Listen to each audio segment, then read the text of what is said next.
للأسف في هذا الزمن معظم العلاقات الإنسانية مبنية على المصالح.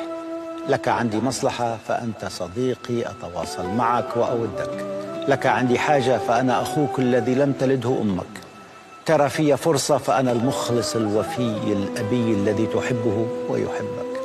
انتهت المصالح أو عجزت عن مساعدتك. من أنت؟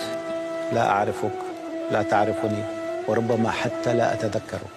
هكذا هي الحياة للكثيرين، وربما هي الحياة من فرضت على البعض أن يكونوا كذلك، لأن أصحاب الأخلاق والمبادئ باتوا قلة في زمن صعب. ولكن نصيحة: حبل المصلحة قصير وإن طال، وحبل المودة طويل. وتذكر أن تعاشر الأصيل الذي سيقف معك وقت عسرك، ولا يطلب منك لا ردا ولا مقابل، ولن يعايرك بمعروف أو جميل.